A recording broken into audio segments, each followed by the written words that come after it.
আমার নাম রুবি। আজ আমি তোমাদের সামনে বসে শুতে একটা কথাই বলতে এসেছি। একটা জীবন গল্প, আমার জীবন, যা হয়তো অনেক মেয়ে নিজের মনে মনে বলে কিন্তু মুখে বলে না। আমার বিয়ে হয়েছিল 18 বছর বয়সে। স্বপ্ন ছিল ছোট কিন্তু মনের মতো। ভেবেছিলাম ভালোবাসা পাবো, একটা পরিবার পাবো যেখানে আমি থাকবো নিজের মতো করে। কিন্তু বিয়ের কদিন পরে আমি বুঝতে শুরু করলাম আমি এই ঘরের সদস্য না। আমি যেন একজন অতিথি, কাজের মেয়ে। প্রতিদিন সকালে উঠে শাশুড়ির একটা কথাই শুনতাম, এই ঘরে তোর কোনো দাম নেই। আমার ছেলেকে তোকে এনে কপাল পুড়িয়েছি। রান্না ভালো না, আমার দোষ। কাপড়ে দাগ লাগলে আমার দোষ। এমনকি ভালো করলেও বলতো আজ খাওয়া গেছে, কাল আবার জ্বালাবি। আমি হাসতাম, কারণ কান্না করলে বলতো নাটক করিস। স্বামী দিনে দিনে নীরব হয়ে গেল, মোবাইলে ব্যস্ত, রাতে দেরি করে ফেরা, কোনো প্রশ্ন করলে ঝাড়ি। একদিন সামনে দাঁড়িয়ে বলল, তুই এই সংসারের বোঝা, তোকে রেখে ভুল করেছি। তখনও চুপ করেছিলাম, ভাবতাম সময় হলে বুঝবে, ভালোবাসবে।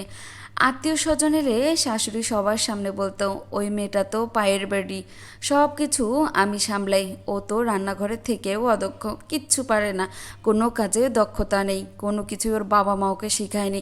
কি করেছে কি বুঝো, ওই মেয়েটাকে এনেছি আল্লাহ ভালো জানে। আমি শুধু মাথা নিচু করে দাঁড়িয়ে থাকতাম, জানতাম কিছু বললেই বলবে অহংকার বেড়েছে, সাহস বেড়েছে, মুখ চালাচ্ছে এখন, তাই আর কিছুই বলতাম না। একদিন রাতে স্বামী নেশা করে ফেলল। দরজা একটু দেরিতে খোলা হওয়ায় সপাটে গালে চড়, ঘর ভর্তি লোক। কিন্তু কেউ কিছু বলল না। কেউ বলল না কেন এতটুকু ছোট কথাতে ওকে মারতে হবে। একটু দেরি হয়েছে দেখে কি হয়েছে।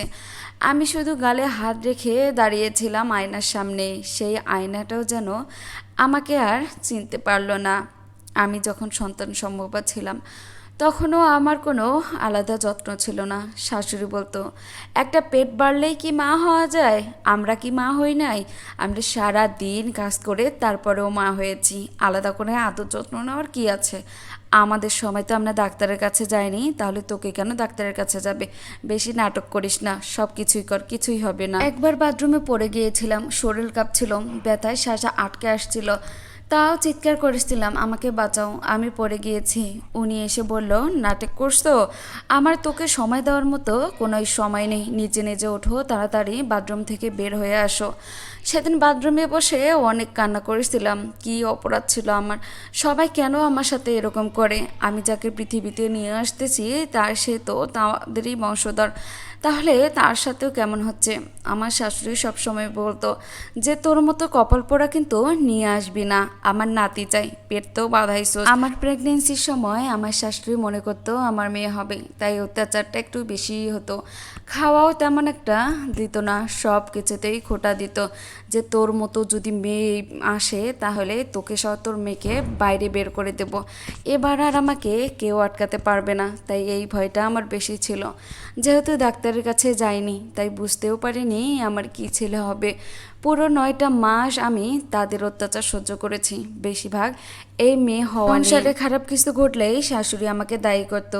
একবার তো পুরো দুপুর আমি না খেয়েছিলাম, কারণ রান্না করতে দেরি হয়ে গিয়েছিল। সেদিন শরীরটা খুব খারাপ লাগছিল, তাই তাড়াতাড়ি রান্না করতে যায়নি। সেদিন আমার শাশুড়ি বলেছিল, তোকে কিছু খেতে দিব না আজ, খাইলে হাত ভেঙে ফেলবো। রান্না করতে পারিস না, সময় মতো আমাদেরকে খাইতেও দিবে না, তোর রান্নায় অপেক্ষায় থাকতে হবে। ছেলেকে লুকিয়ে খাইয়ে দিয়ে আমি শুধু নিজের জন্য পানি খেয়েছিলাম। ছেলে হবার পর আমাকে যে তারা অনেক আদর যত্ন করেছে তেমনটাও কিন্তু না। মেয়ে হলে বাইরে থেকে বের করে দিত, কিন্তু ছেলে হওয়ার জন্যই হয়তো বা তাদের বাড়িতে ছিলাম। পেটের ক্ষুধা তখন মনের ক্ষুধার চেয়ে কম কষ্টকর মনে হয়েছিল। একবার বাপের বাড়ি থেকে আমার জন্য একটা শাড়ি এসেছিল। আমি লুকিয়ে পড়ে আয়নার সামনে দাঁড়িয়েছিলাম। হঠাৎ শাশুড়ি দেখে ফেলল, কাছে এসে বলল, এই সাজ দেখে কি করবি? তোর মতো মেয়ের তো শুধু পায়ে পড়া শাড়িই মানায়, আয়না ভাঙবি না। ওই সময় আমার ঘরে কোনো রকম আয়না ছিল না, তাই লুকিয়ে শাশুড়ির ঘরে গিয়েছিলাম আয়না দেখার জন্য যে আমাকে কেমন লাগছে।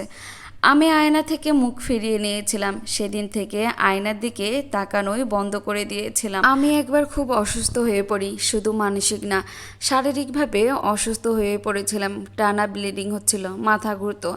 একদিন রান্না করতে গিয়ে মাথা ঘুরে পড়ে যায়। শাশুড়ি এসে বলল, নাটক করছো?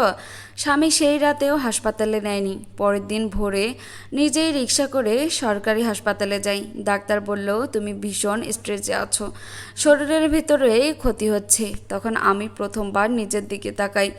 আমি নিজের জন্য কিছু করিনি এতদিন, শুধু বাঁচাতে চেয়েছিলাম একটা সম্পর্ক যেখানে আমি ছাড়া আর কেউ লড়েনি। সেই রাত থেকে আমি পালাতে নয়, বদলাতে শিখি। রাত 12টার পর ফোনে ইউটিউব ফ্রিল্যান্সিং শিখি।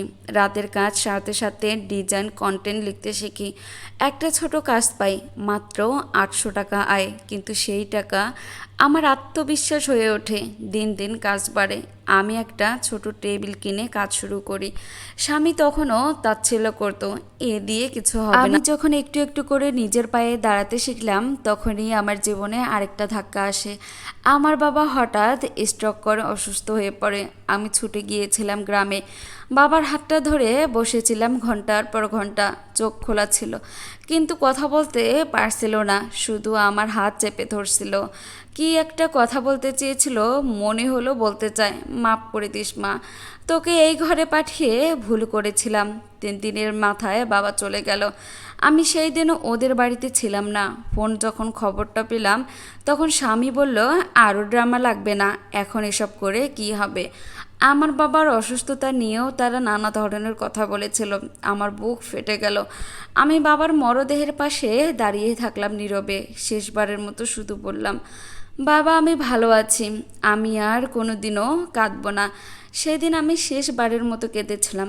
তারপর থেকে চোখের পানি আসলেও মুছে ফেলি, কারণ এখন আমি জানি এই সমাজে মেয়েরা কান্না করলে কেউ পাশে দাঁড়ায় না। চলে যাওয়ার পর আমি নিজেকে আরও শক্ত করি।